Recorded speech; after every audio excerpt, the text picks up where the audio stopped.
call me Pecado.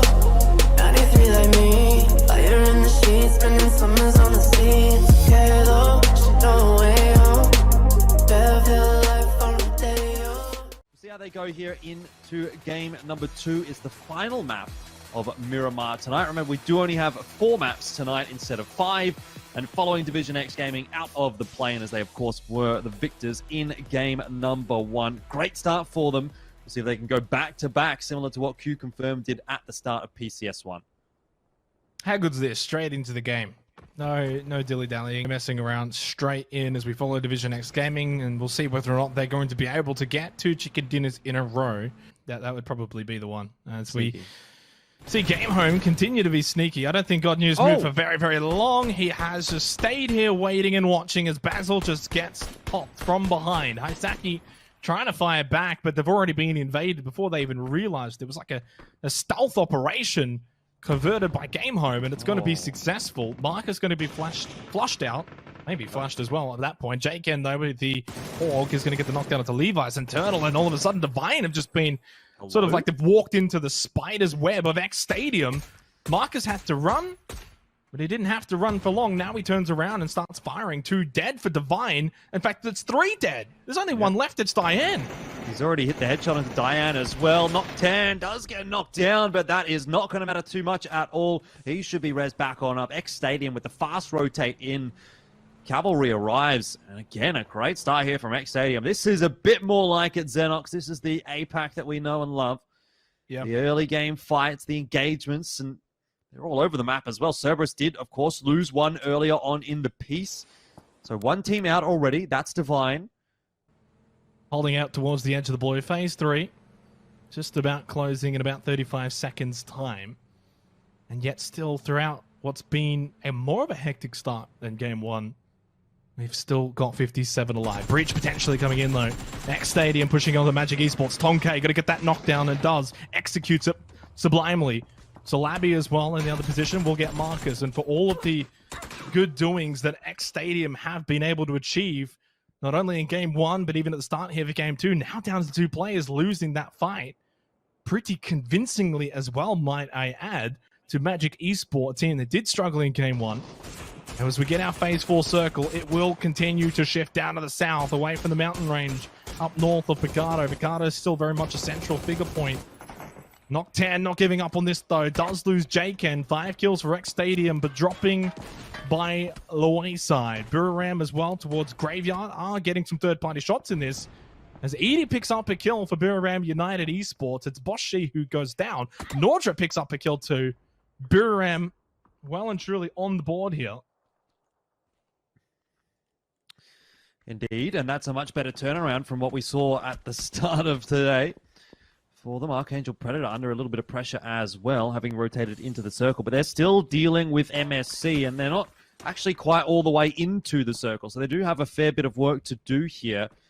I don't know who that is right up above them, but it's Carbs at the moment that's just watching the stairs. I think it's only 1 MSC player left alive, and indeed it is. This could be another 0-point game for MSC if Yanku can't get anything done. He's jumped out, he's donezo, and that is going to be that. MSC 2 games in a row with 0 points on the board. And that's definitely not the start that they would have been wanting here for PCS2. Great news, though, for Archangel Predator. Definitely opens up their rotate in, and they do keep 3 players alive as well. So things are looking good, at least for the team from the Philippines. All these teams, Jordan, that I mentioned now are going to be in this sort of chaos ball situation, trying to run out of a city, going into an open area circle. It's not going to be friendly. It's going to be great, though, potentially for Fury. I mean, Fury is probably in the box seat right now, potentially along with Bay. So some teams, of course, are always going to get the benefit of a circle. Others have got, well, some work to do. Well, that was what I was talking about. You know, one of those 2 teams, or both of those teams, in fact, were really sort of praying for a bit of a harder shift down to the southeast, and they've both got it. Division X forced into a risky maneuver. They're going for the breach onto Daytrade. Luckily for them, it's only 2 Daytrade players here in this position, so they should be able to deal with it. But NBK, the last alive, a wild spray. He can't connect the shots. It's all gone wrong for Division X Gaming. They're out in 14th. Daytrade picking up the majority of those kills. I think Astra might have snuck one as well. Oh, dearie me. Division X, it started well. They got the initial knock, but They haven't been able to do too much past that, and they're out now. So, chances for everyone else to catch up. Absolutely messy for Division X game. But as you said, though, everyone else now gets a reprieve. They get a chance to catch up. Unlike what we saw in PCS1, Canaxi, though, from behind, Subang just completely unaware of Canaxi's position. Insight would have seen it all happening as he's been firing from this distance. Fury only the 1 kill, but 4 players alive. Decent position inside of the circle. And mind you, potentially a few more kills coming their way over the next couple of minutes. Cerberus are going to be eliminated. Ghoul is out. Insight, Jukesy finding kills. And like I said, their time of kills are coming now. Bay, though, going to get pushed on. There's the remnants of Division X Gaming here at the bottom of Daytrade. Still Calbot trying to stay alive for Archangel Predator. Just going to get mollied to death by Flash. That's one way to get a kill. 11 teams left, 34 alive. Great game from Daytrade so far. And of course, top spot now sort of up for the taking after the second game does end here very, very soon. My question is, how long is Daytrade going to keep this 2-2 split going? Because if Veronica and Pucci'll stick around a little bit too long, they might actually get themselves caught in a big crossfire between 4 or 5 teams. You can see it's Astra at the moment that are trying to get out of Pecado. They have the numbers on the board, but Magic's there as well. So is FTF, although I think FTF is now out of the picture. Magic might be donezo as well. Everyone coming out of Pecado is not going to be having a very good time. I see Extreme now knocked down as well, so Astra have lost 1. FTF does get eliminated in 9th place. And Daytrade, well, that 2-2 split seems to be working out for them. Venotica being able to farm up a storm on all those teams trying to get out of Pecado. X Stadium, so that's what, first place out, second place out as well. Astra apparently down a player right now. Buriram United are just on a tear right now for game 2, looking to close Miramar off in great fashion. Unfortunately for Bay, while they had a good position, just unable to win the fights when it matters. Flood, the last one, alive. They have got a point thanks to the placement position inside of the top 8. That's the only point they've got so far now in the first 2 games. Fury just watching, trying to feed onto Buriram United outside this compound. There's a huge opportunity, Jordan, for Fury to potentially win this game. Even a team like Astra, for instance, up north, if they can clean out Daytrade from that point onwards, they'll have 4 alive. They've got already a decent amount of points gathered over these first 2 games.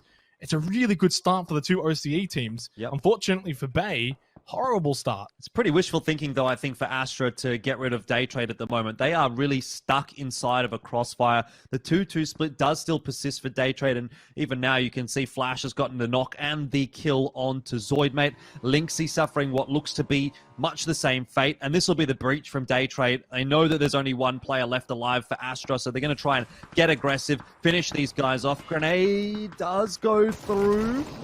Don't know if it did. Well, either way, I think it might have. The molly certainly stuck, and that's going to be that. Astra's out in 6th. Not a bad start again, though. To be honest, for Astra, you can take that. They stay in 4th place. And for the Oceanic contingent, the fans over there, their eyes turn to Fury, who might be in a position to have one of those Miramar games that we all know and love, Xenox. Potentially, but now I kind of just put the ball into Daytrade Gaming's court, right? They've already gotten a ridiculous amount of kills this game. They've now got the position inside of the circle that I thought Astra would have had. It's a pretty decent spot. They could go on and win this game, claim first place for themselves after 2 games. Yep. Of course, as he said, though, definitely can't count out Fury. Buriram on the move as well. I mean, right now, the teams we kind of expected to be doing well are doing well, minus a couple. Likes of Cerberus, for instance, I really thought they'd be inside of the top 5 or 6, even after 2 games. They're MSC? definitely, MSC as well. Those 2 teams missing more so than anything. Most definitely, but Buriram certainly are bouncing back very, very well after a poor game 1. Already back up to 6th place. They've got 14 points on the board. Been fragging well. They may just run into Fury. Having a look at that circle shift, though, it's not too favorable for Fury. Certainly very good for Buriram, though. It means they don't have to move too far. Game Home, sitting kind of in the center of the map, are almost gatekeeping Victim Rise and Daytrade out of the circle a little bit. So perhaps, again, this is an opportunity for Fury to either consolidate their position inside of the circle and deal with Buriram, or try to get aggressive and deal with the players rotating in. It looks like they've gone for a bit of both. They've gone for a bit of a split here, Fury. Waikiki Mukau has gone central, spots out Edie, cleans him up, needs to be wary though, a player on his right, and Canaxi will trade back down for Edie, who is finished off by Waikiki Mukau, but similarly, Nordra will get the finish on to Waikiki. So it's a 1-for-1 trade in the end there for Buriram and Fury, but they both know where one another are, and Fury turn their attention away from dealing with Buriram for the moment. Jukesy double tap onto Genfos. That's the end of him, and that's the end of Victim Rise as well. Down to 4 teams remaining here for game 2. Daytrade still with 4 players alive, and they keep pushing closer and closer towards game home. Buriram United, decent position. And right now, while Fury had been good, they are down to 3, and their potential to be pinched is coming up very, very soon. They do spot, though, all of game home sitting inside of that shack down onto Selfie. They've got Molotovs, potentially nades as well from Venotica. Just cleans them up in one go. 14 kills now for Daytrade Gaming. 6 to Venotica, not a surprise.